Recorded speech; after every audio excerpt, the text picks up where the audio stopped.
É claro, irmãos, que o caminho do cristão é o caminho que está ligado àquilo que é o nosso alvo, o nosso objetivo. Jesus Cristo é o padrão, é o alvo. Lembre-se que Ele é perfeito, Ele foi aperfeiçoado no sofrimento. Esse ato dele ter sido aperfeiçoado no sofrimento não significa dizer que, como vimos domingo passado, que ele era imperfeito na sua natureza. Não, ele é perfeito, nunca cometeu pecado, mas ele passou por tudo aquilo que era necessário para se tornar o perfeito sumo sacerdote que pudesse nos socorrer em todas as nossas necessidades. Lembre-se que nós estamos saindo de uma realidade do texto em que aponta que Jesus Cristo, ele amadureceu, se eu posso usar esse termo, ele cresceu, ele aprendeu, ele foi transformado nesse sentido. Você olhar comigo, por favor, nos versos anteriores que nós acabamos de ler aqui, do 11 a 14, mas veja comigo, por favor, do verso 7 do capítulo 5, ele diz: Ele, Jesus, nos dias da sua carne, tendo oferecido com forte clamor e lágrimas, orações e súplicas a quem o podia livrar da morte, e tendo sido ouvido por causa da sua piedade, embora sendo filho, aprendeu a obediência pelas coisas que sofreu, e tendo sido aperfeiçoado, tornou-se o autor da salvação.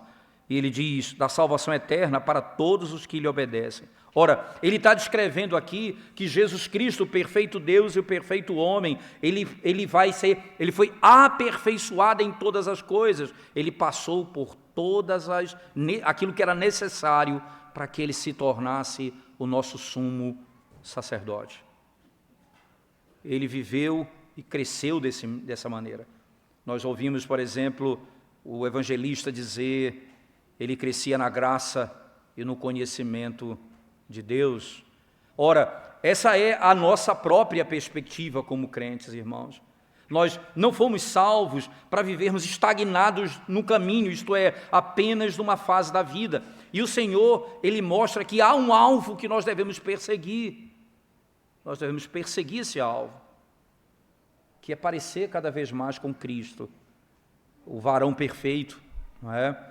E nós somos lembrados nas Escrituras, nas palavras do próprio apóstolo Paulo, irmãos, escrevendo aos Romanos, ele declara que esse é o caminho que Deus estabeleceu para a igreja, com o propósito de nos fazer cada vez mais parecidos com o Senhor Jesus Cristo, mais parecidos com Ele. Por exemplo, ele vai dizer assim, não é, no texto em Romanos, no capítulo 8, no versículo 28, ele diz: sabemos que todas as coisas cooperam para o bem daqueles que amam a Deus, daqueles que são chamados segundo o seu propósito.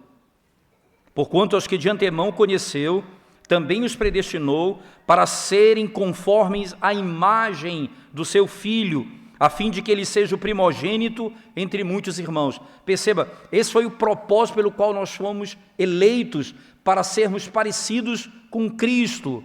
Então, se esse é o propósito da nossa salvação, não cabe na linguagem da salvação a vida de estagnação. Isto é, nós chegamos a um momento na nossa caminhada onde nós não avançamos mais.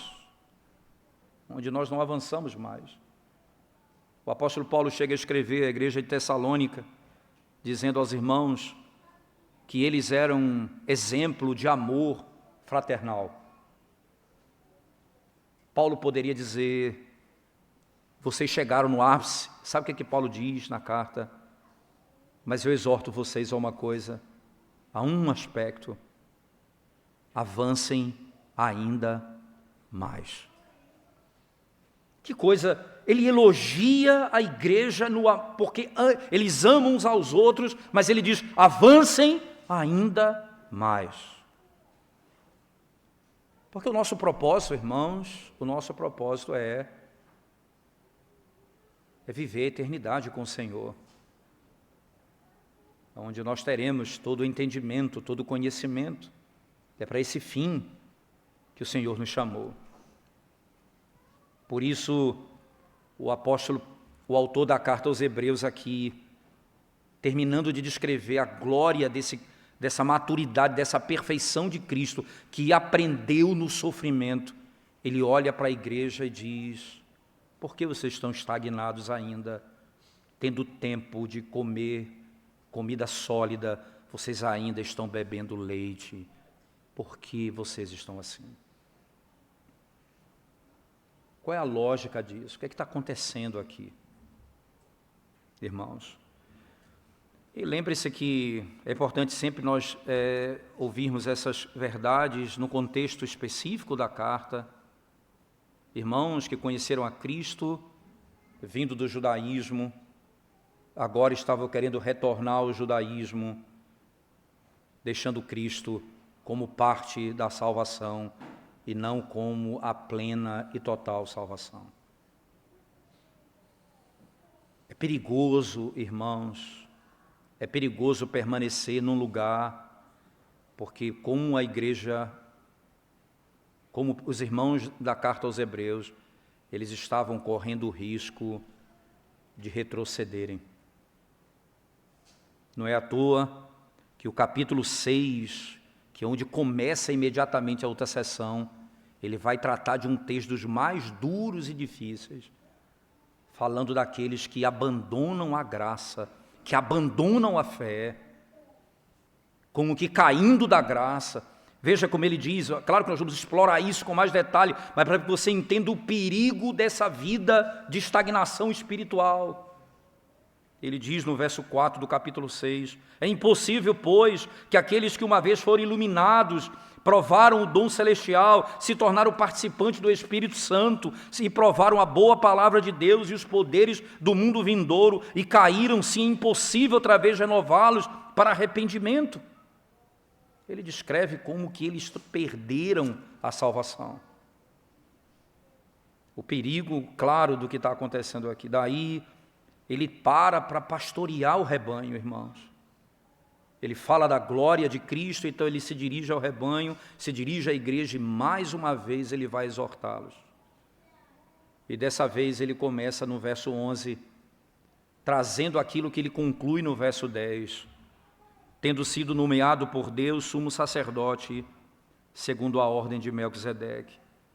Ele diz, a esse respeito, sobre Cristo como aquele que é segundo a ordem de Melquisedeque, a esse respeito, eu tenho muita coisa para dizer a vocês, e até difíceis, coisas difíceis de explicar. Paulo está dizendo, porquanto vos tendes tornado tardios em ouvir. Vocês têm se tornado tardios em ouvir.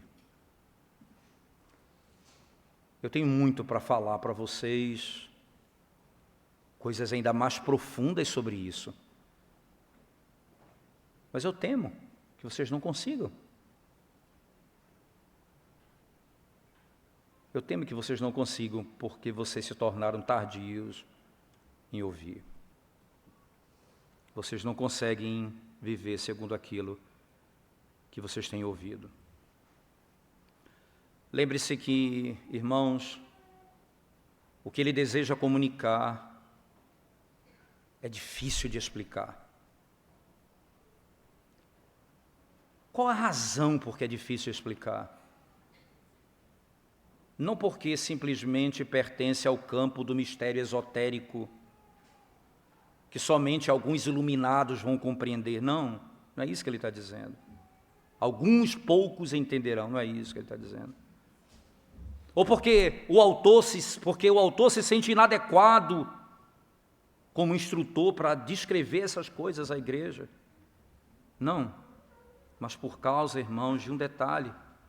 Ele diz no texto, vocês se tornaram tardios em ouvir. Tardios em ouvir.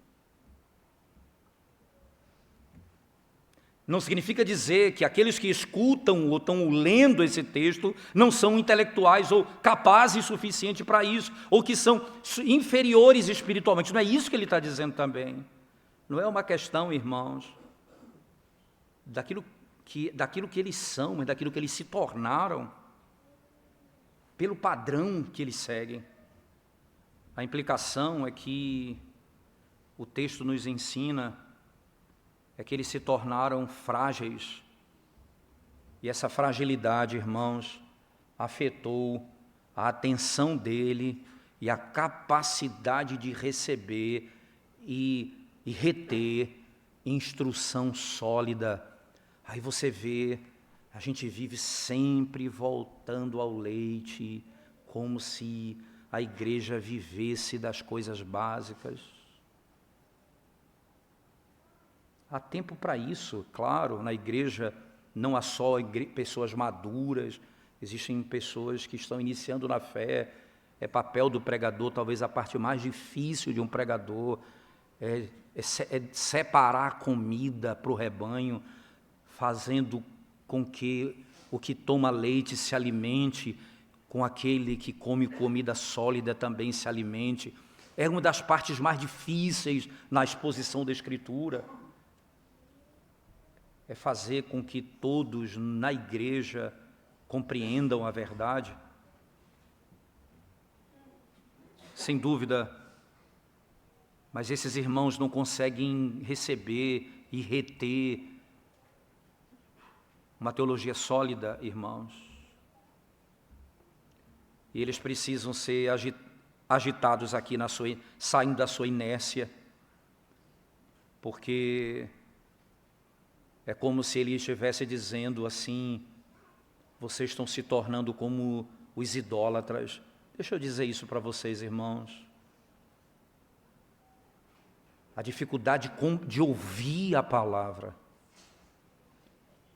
não é meramente uma questão de incapacidade intelectual, mas tem a ver com maturidade espiritual. Essa é uma área em que nós precisamos urgentemente, cada um de nós na nossa casa, reforçar. Ensinar aos nossos filhos, desde a mais tenra idade, os catecismos, irmãos. Fazer com que eles decorem os catecismos, eles cantem os salmos em casa, que é teologia, não cantar 3 palavrinhas só, e coisas que não têm fundamento com tanta força como cantar a própria palavra de Deus. Desde da nossa própria família, instruí-los na verdade. Ensinando desde cedo, dentro da nossa casa, os filhos que são criados na estrutura do catecismo, irmãos, são esses que conseguem entender a palavra de Deus com maior clareza, porque a mente dele é treinada para isso. Ele pensa teologicamente, ele consegue argumentar teologicamente, ele divide a teologia nas partes específicas. Ele vai aproveitar muito mais. Quando não fazemos isso, meus irmãos, nós estamos dando um passo como quem torna-se um idólatra. Lembre-se das palavras de Deus ao profeta Isaías. Fala ao povo para que eles não escutem com seus ouvidos, não entendam com seu coração e não vejam com seus olhos. O que é um ídolo? Salmo 115. Tem ouvidos, mas não escutam. Tem olhos, mas não veem. Tem lábios, mas não falam. Tem mãos, mas não apalpam. Tem pés, mas não andam. Quando nós nos tornamos tardios em ouvir, é como se estivéssemos sendo transformados num ídolo, incapazes de compreender. O profeta Ezequiel, no capítulo 12, verso 2, diz assim, palavras do profeta: uma casa rebelde, diz o profeta, que tem olhos para ver, mas não vê, que tem ouvidos para ouvir, mas não ouve. O autor de Hebreus, ele é consciente, irmãos, dessa tarefa difícil, que é instruir os leitores na doutrina de Cristo como sendo o nosso sumo sacerdote. Nós não podemos despejar tudo isso uma vez, o autor vai dissolver isso aqui, distribuir isso em vários capítulos, para podermos compreender a glória dessa doutrina. Ele vai se queixar de uma coisa no texto, irmãos, ele se queixa de uma coisa, não é? No verso 12, logo no início do verso 12 do capítulo 5, ele diz: pois com efeito, quando devia ser mestres, atendendo ao tempo decorrido, tendes novamente necessidade de alguém que vos ensine de novo. De novo. Que coisa... Você já tem, e o problema dele, ele não está aqui falando daqueles que estão entrando na igreja agora, que são novos convertidos, que estão aprendendo acerca da fé. Esses precisam tomar leite, é natural que isso aconteça, que o alimento deles seja adequado para eles, é óbvio que deve ser assim. Ele está se referindo àqueles que já têm tempo na igreja para ser mestres e ainda precisam de pessoas que os instruam nas coisas que são os fundamentos da fé. Pessoas que não avançaram nesse aspecto. O que ele está dizendo aqui, irmãos, lembre-se, ele não está dizendo, olha, você já tem tempo de serem mestres, não é isso que ele está dizendo aqui, todo mundo deve ter um ofício na igreja de ensino, não é isso que ele está dizendo. O que ele está dizendo, irmãos, é que vocês têm tempo suficiente para compreenderem a doutrina de Cristo e devem ser capazes de edificar aqueles que estão numa fé mais recente do que vocês. Comece a exercitar isso, jovens, você que está na fé já há mais tempo, procura instruir os outros naquilo que você tem crido. Pense nos seus colegas, nas pessoas que estão ao seu redor. Experimenta poder falar desse evangelho às outras pessoas. Experimenta instruí-los. E nós temos um problema muito grave nesse aspecto. Os puritanos, irmãos, eles tinham uma prática que há muito foi esquecida por nós e todos nós aqui, imagino eu. A meditação na palavra. E um dos pontos que eles enfatizavam da necessidade de meditar na palavra é a capacidade, no tempo específico, ser capaz de testemunhar da fé para qualquer pessoa, porque a palavra está na mente e está no coração. Em qualquer circunstância, nós devemos pensar assim.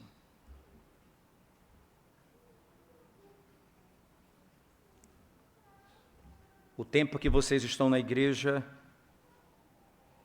vocês parecem que retornaram a um estágio em que vocês precisam de professor do ABC, para que os princípios, para que os primórdios, as bases da doutrina, da palavra de Deus, sejam de novo estabelecidas e dadas a você. É como se nós tivéssemos que voltar para a classe catecúmenos todo ano, como se tivesse que voltar para essas doutrinas todo ano. Porque não avançamos na vida espiritual. A compreensão, a abrangência, irmãos, da vida e do conhecimento espiritual desses irmãos, corresponde à sua vergonha. Imagina que comparação, irmãos. É como crianças no jardim, como crianças na alfabetização, que estão ali na alfabetização, mas não conseguem ler ou escrever, que já passaram, que já deveriam saber ler e escrever, e não conseguem ler e escrever. A gente não fica assustado com os dados do governo e da sociedade, das escolas, a quantidade de pessoas que são chamadas de analfabetos funcionais. Como é triste ouvir falar nisso. Pessoas que estão na 6ª série e que não conseguem ler e escrever. Não é assustador isso? Imagina com as coisas espirituais, irmãos. Nós já devíamos ensinar e precisamos de pessoas que, de novo, nos ensinem o básico do básico. No final do verso 12, ele diz: novamente necessitam de alguém que vos ensine de novo quais são os princípios elementares dos oráculos de Deus. Assim vos tornastes como necessitados de leite e não de alimento sólido. E não de alimento sólido. Ora, isso era um problema específico da igreja, na carta aos Hebreus, isso é um problema da igreja, irmãos.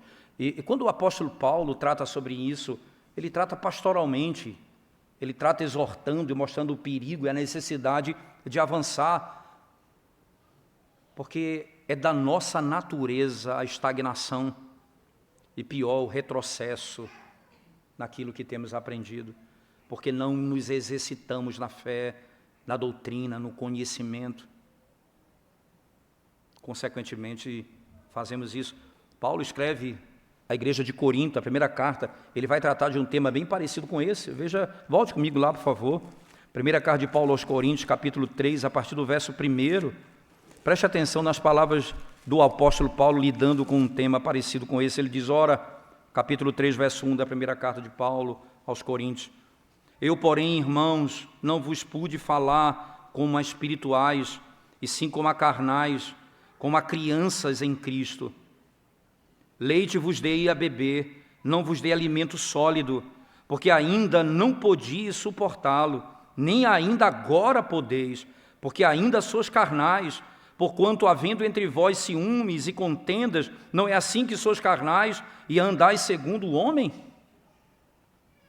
Ele exorta a igreja dizendo, ora, eu fui aquele que lhe dei o básico, agora passou o tempo, eu continuo tendo que lhes dar o básico. Onde ele vai chamar de crentes carnais, que muita gente acha que existe crente carnal, não existe crente carnal, entende, irmãos? Carnal aqui é sinônimo de imaturidade, são crentes que não têm maturidade. Esses são aqueles que não cresceram e que, consequentemente, precisam continuamente voltar aos princípios anteriormente ensinados. Como eu falei, não é algo singular da carta aos Hebreus, irmãos, nem algo singular na era dos apóstolos. Ela acontece em toda a história da igreja, em toda a história da igreja. É só você ouvir, irmãos, ontem eu fui falar numa igreja aqui em Recife, em Olinda, uma igreja de um amigo, e estava conversando com alguns jovens após o culto, após aquele momento ali, e foi interessante eles falando, não é, como que a igreja cresceu, como é que foi ali estabelecida, não é? E um desses jovens, ele foi transferido para trabalhar no sertão, e lá no sertão ele se filiou a uma determinada igreja, e lá nessa igreja ele disse que era impressionante como que aquelas pessoas diziam assim, tinha uma irmã que estava com câncer e já estava chegando ao fim, e ela foi à igreja pedir oração, e ela disse, se Deus receber minhas obras, se Deus me receber por aquilo que eu tenho feito. Você imagina, irmãos, essa pessoa ali, numa dor daquela, sem fundamento da fé, sem ter esperança, aguardando ser recebida por Deus por aquilo que ela fez ou faz. Que tragédia um líder tem feito com essa igreja. E que tragédia o conhecimento dessa fé. Então esse irmão disse a ela, o amor de Deus não se pode medir, a bondade dele não se pode explicar, a graça dele em nos perdoar está representada na graça que ele nos concedeu em Cristo Jesus. E ele disse, quando eu falava a ela sobre a obra de Cristo, ela começou a chorar. A alma dela foi confortada em saber que ela precisa apenas de Cristo para chegar diante do Pai. Como é difícil, irmãos, porque não é apenas a questão teológica, não é uma questão meramente intelectual, é o conforto para a minha alma. Eu não consigo encontrar conforto, eu não consigo encontrar ânimo, porque o meu conhecimento, ele é raso. Ele não adentra a minha alma no mais profundo do meu ser.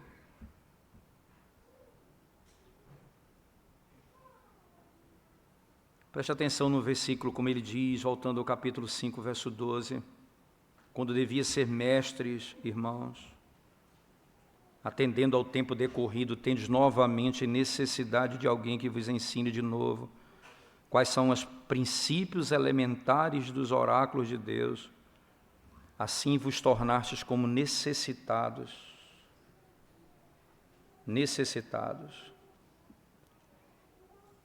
Eles não têm, eles precisam novamente da mesma verdade. Da mesma verdade.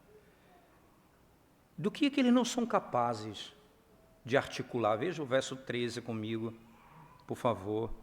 Ora, todo aquele que se alimenta de leite é inexperiente na palavra da justiça. Olha que detalhe.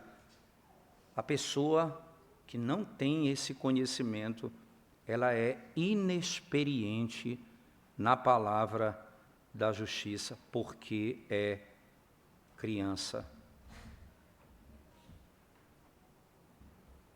Significa que inexperiente na palavra da justiça, irmãos. Especificamente essa expressão, o sentido teológico dela, creio eu, a palavra da justiça indica o ensino acerca da justiça, que é o fundamento da fé cristã, a saber, a insistência em Cristo como nossa justiça. Como é fácil querermos a nossa justiça, não a justiça de Cristo. Eles estão rejeitando Cristo aqui, irmãos, como aquele que foi apontado desde o Antigo Testamento, estão retrocedendo para as práticas judaizantes. E ele está dizendo, e vocês se tornaram inexperientes na palavra da justiça.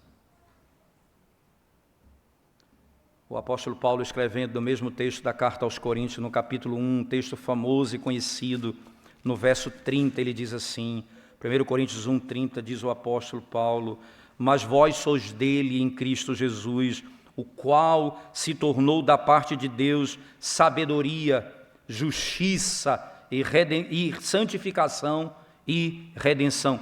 Jesus se tornou da parte de Deus para nós justiça. Nós nos tornamos inexperientes na palavra da justiça. Isso é como o oposto, irmãos, à autojustiça ou à justiça própria, ou obras de justiça, como a Escritura claramente também condena. Por exemplo, o Paulo escrevendo aos Filipenses, por favor, escuta o Espírito Santo falando à igreja. Filipenses 3,9, quando ele fala acerca de si mesmo, ele diz, 3,9, deixa eu ler do 8 e o 9, sim, deveras considero tudo como perda por causa da sublimidade do conhecimento de Cristo Jesus, meu Senhor, por amor do qual perdi todas as coisas e as considero como refúgio para ganhar a Cristo e ser achado nele, não tendo justiça própria, é experiente na palavra da justiça. Eu não quero ser encontrado com minha justiça, eu quero ser encontrado na justiça dele, não na minha justiça. Imagina uma irmã morrendo e na expectativa de que Deus a receba por causa da sua justiça.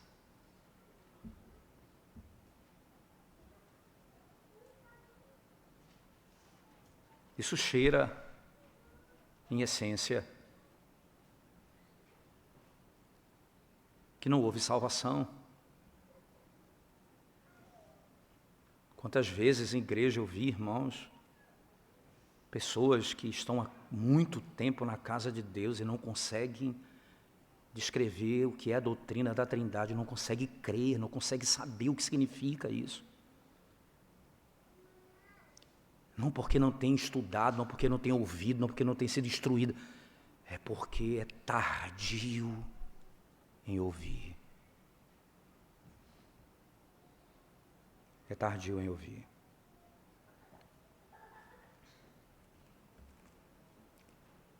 O autor aqui da carta aos Hebreus está buscando, irmãos, fazer com que essa igreja, esses irmãos, eles deixem a debilidade do estágio em que eles se encontram, que eles retrocederam, e trazê-los a uma dieta sólida da doutrina de Cristo como nosso sumo sacerdote, segundo a ordem de Melquisedeque. E sabe quem é ele? Por falar em justiça, em Hebreus, capítulo 7, no versículo 1, ele diz assim, acerca de Cristo, ou Melquisedeque, ele diz: porque este Melquisedeque, rei de Salém, sacerdote do Deus Altíssimo, que saiu ao encontro de Abraão, quando voltava da matança dos reis, o abençoou, para o qual também Abraão separou o dízimo de tudo, primeiramente se interpreta rei de justiça, depois também rei de Salém, ou seja, rei de paz. Eu quero instruir vocês nessa justiça. Melquisedeque, a ordem de Melquisedeque, que é rei da justiça e rei da paz, e que vocês tanto se afastaram por meio da vida em que vocês vivem. Alimento sólido, entretanto, irmãos, é para os maduros, para aqueles que progrediram depois da infância para uma posição de competência de adulto e de responsabilidade de adulto. Como eu falei no início, esse conceito de perfeição bíblica pertence propriamente apenas a Deus, ninguém é perfeito senão a Deus. A maturidade absoluta, irmãos, que coincide com perfeição, foi alcançada no nível humano, como vimos, irmãos, somente pelo Filho de Deus encarnado, Jesus Cristo. Perfeição é certamente o objetivo para o qual todo cristão deveria olhar e avançar em Cristo. Logo, não é apenas saber sobre Cristo como sumo sacerdote, é crer nele, é estar unido a ele, porque sem ele nós não cresceremos para a maturidade. Afastar-se dele, confiar em outro além dele, é tornar-se como um ídolo tardio em ouvir.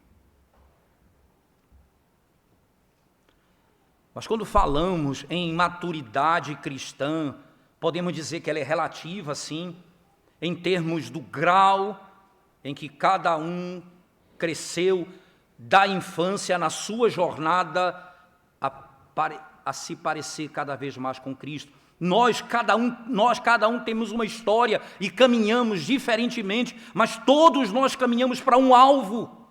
E todos nós estamos unidos a Cristo. É impossível nós termos uma outra fonte de maturidade senão aquele que é o Filho de Deus, o perfeito Filho de Deus. E Ele é o único que nos guiará na nossa jornada, diferentes estágios e momentos diferentes na nossa vida. Alguns precisarão sofrer, foi-me bom passar por isso, porque aprendi a confiar no Senhor. Foi-me bom passar pelo sofrimento, porque aprendi a amar os teus decretos. Alguns precisarão passar por caminhos distintos, mas em Cristo todos nós chegaremos nós cruzaremos o Jordão. Em Cristo todos nós chegaremos à terra prometida.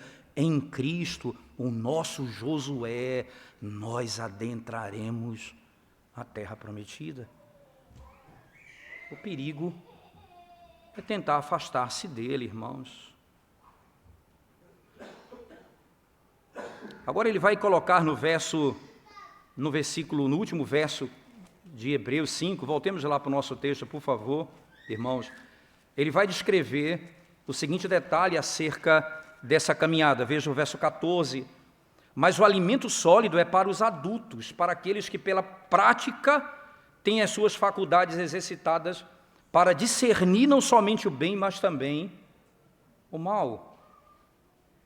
Não apenas o bem, mas também o mal, exercitado na prática e ser capaz de discernir.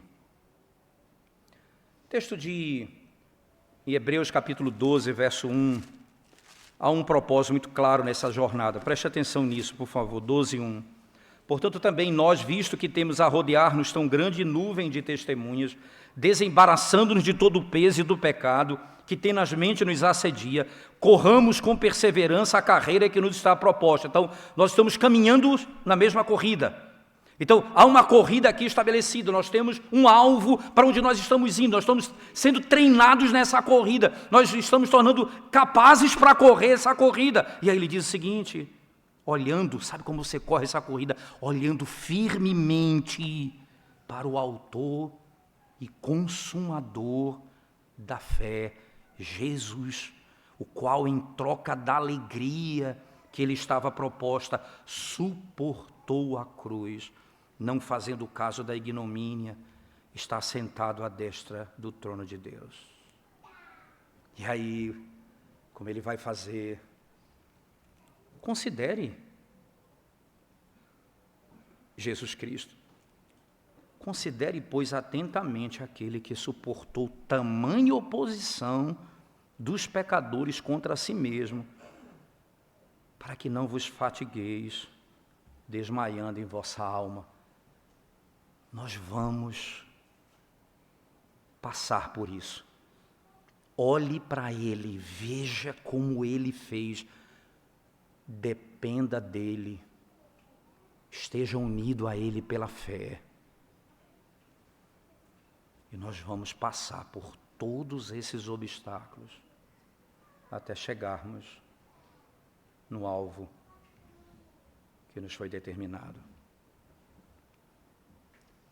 O bem e o mal aqui não me parece ser meramente um sentido moral de dizer o certo e errado, aprender a fazer o certo e errado. Não pense que na maturidade nós vamos chegar ao ponto de saber simplesmente, não pense que essa é a tese central, irmãos.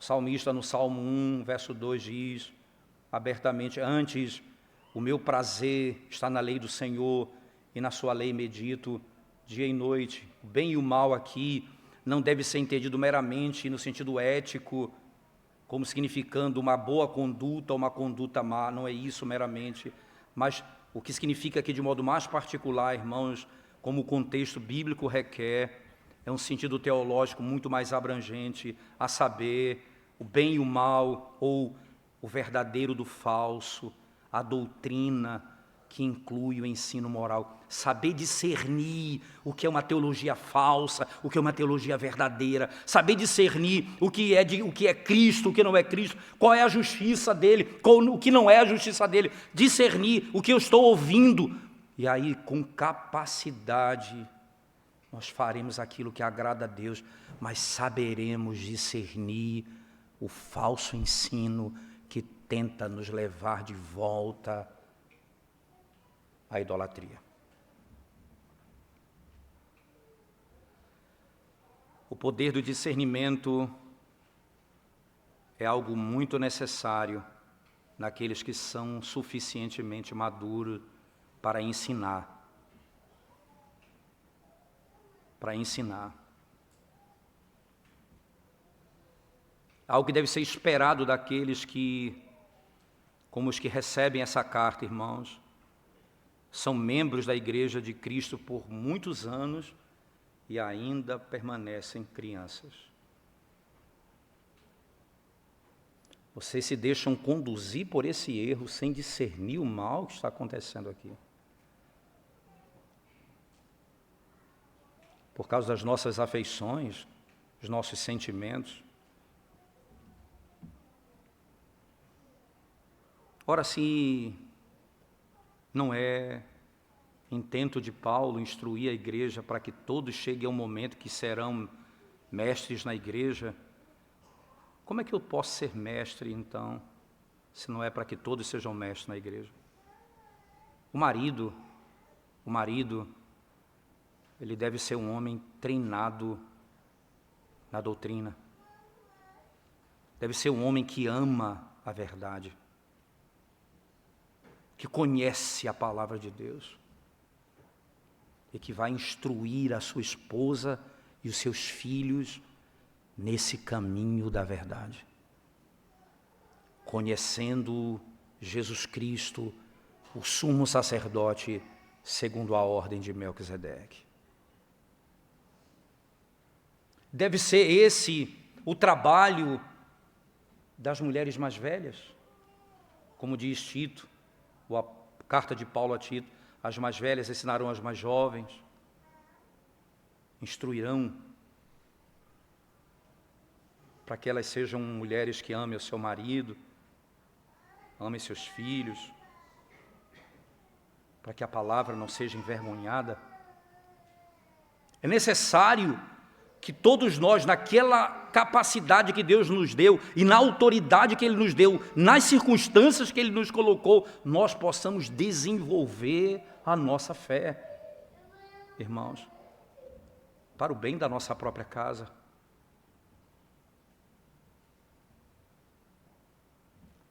Ora, não que não seja, às vezes, culpa do pregador. Sim, às vezes é culpa do pregador não saber comunicar. E por isso a súplica ao Senhor que nos ajude na comunicação da palavra. Mas não é isso que Paulo está dizendo aqui, nesse caso em particular. Ele está dizendo: vocês são tardios em ouvir.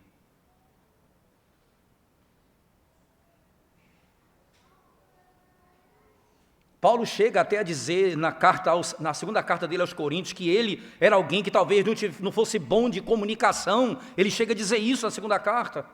Ele fala abertamente. Mas aí ele diz: mas uma coisa eu sei, eu tenho-vos dado a conhecer toda a doutrina do Senhor, toda a verdade de Cristo. Mas ele diz: mas vocês insistem em não ouvir.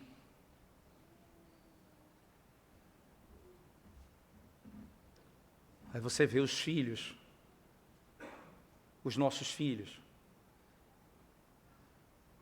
Você vê os nossos jovens, irmãos. O que é que nós conversamos?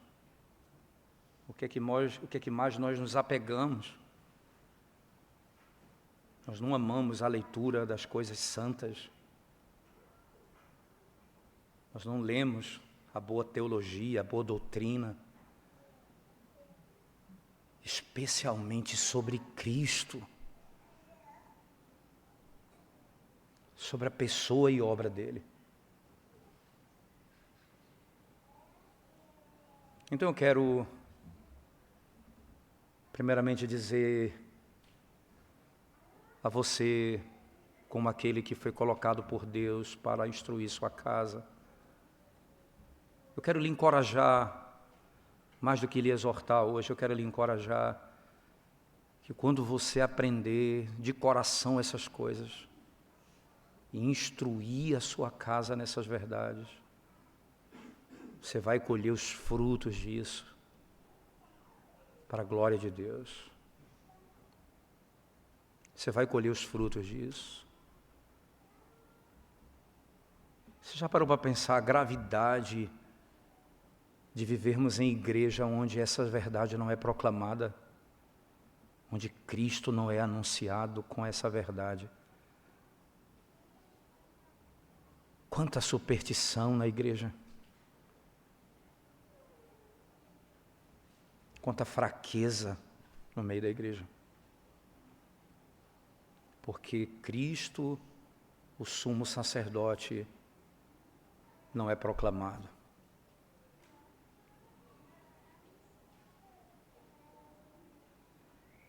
Mas lembre-se,